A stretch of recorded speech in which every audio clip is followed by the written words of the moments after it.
Hi, I'm Andrew Stading, and welcome to Rough Cuts Woodworking. Could you use one of these? A portable workbench with a miter saw station. You could use it around the house or set it up in your shop. And I'll show you how to build one next, right here in the Rough Cuts workshop.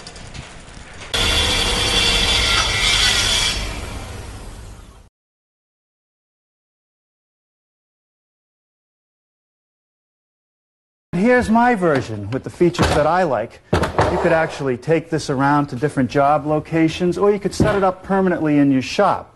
This is the base unit, and to hold it up, I've made these standards just out of dimensional lumber and some bits of plywood. And they drop into place and get held in with a couple hooks. Now, I built the project primarily out of MDO plywood, which has that nice smooth surface on it. It's good and tough, and it'll hold up to a lot of hard use. Now, once the legs are in place, you just flip it over again and stand it up.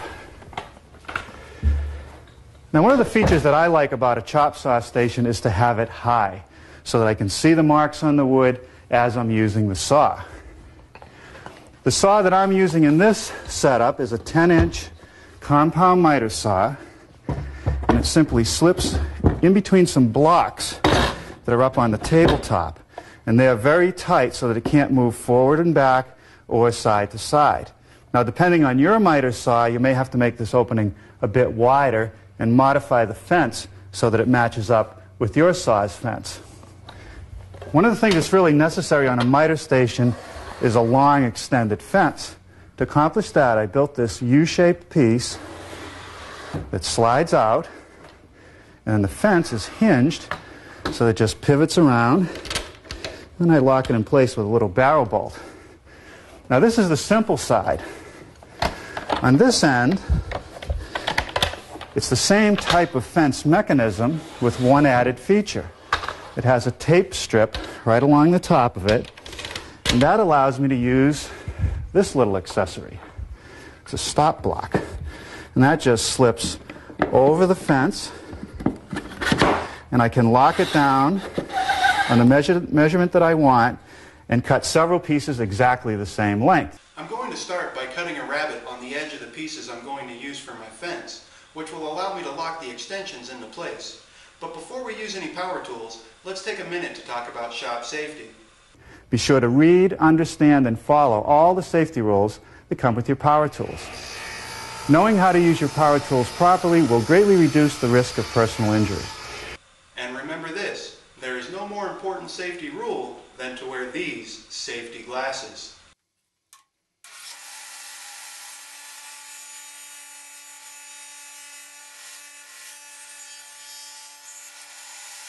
Now I'm going to be cutting my two fence sections in half on my miter saw.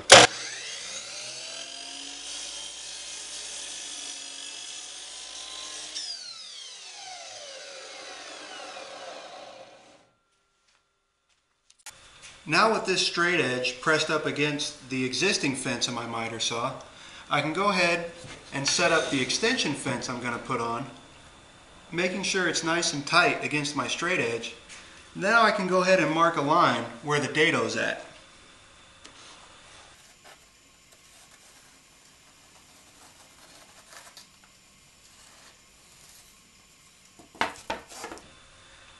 Now with that line marked, I can go ahead and take my router and cut a dado into the table here to receive the slider that'll lock the fence into place.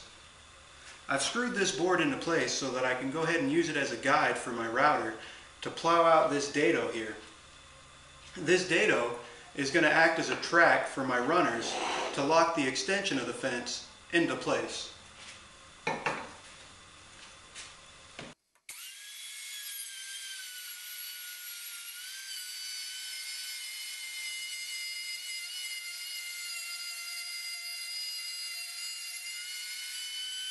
Now with the shallow dado I have cut here, I can go ahead and be able to slide this piece from underneath, and that'll lock this extension of the fence into place. And by returning it from something I'll have attached to it from the bottom, I'll go ahead and be able to close it like so. So before I go ahead and remove this guide that I have set up, I'm going to go ahead and plow out a track for the whatever I decide to bolt up underneath to attach to my rail to lock it into place.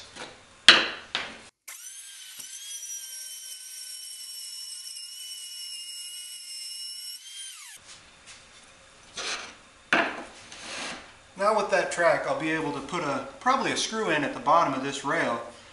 And then with that screw, I'll be able to slide it along in place where I need it to be.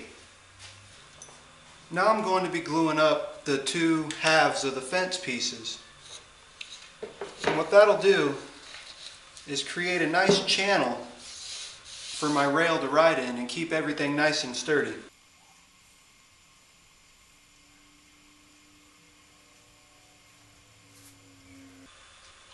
I'm going to be installing a hinge on the back. That way the arm or the extension can come around. Oh, wrong way. That way the extension will be able to come around and close, and it won't always be at full extension. That way it won't get in the way of my planer over there. Now if I just leave it like this and screw it in, I'm going to have this excess right here, and that's going to get in the way of the stop that I'm going to put in that I want to be able to float along my fence.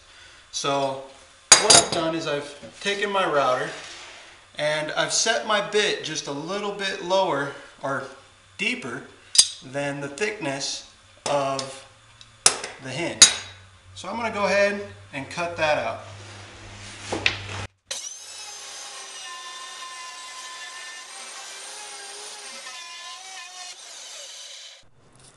Alright, so I have my fence system set up, but there is just the slightest bit of play in it. So I'm going to go ahead and set up a stop block back here. That way, as long as I got pressure on the fence, it'll stay perfectly straight. I have this straight edge right here all the way down at the other end. So if I go ahead and clamp this in place, I should be able to screw a hole in to receive a bolt, and then it'll act as a good stop block.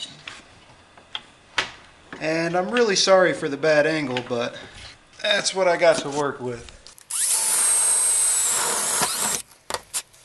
So now that I have a positive stop set up, I can go ahead and remove my clamp.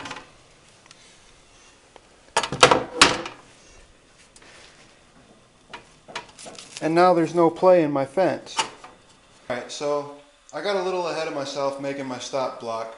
I wasn't sure exactly what I wanted to do, so I just started doing it and I forgot to turn the camera on. So I'll just take a minute to explain it. I have a flat piece here, a little knob right there that's just a 1/4 bolt. And then on this side I have, if you could see in there, a T-nut and a couple nuts locked together to act as a bigger surface area for a stop to hit into here when it's clamped. And the stop that it's hitting is just a door hinge with a couple screws in it. On the inside, to get a better contact area and so that it doesn't slip, I just glued some pieces of 60 grit sandpaper in place. And then I also have right here a small adjustment by just loosening this screw, moving the adjustment back and forth, and then I could correspondingly move this screw in and out, that way that they match up nice and even.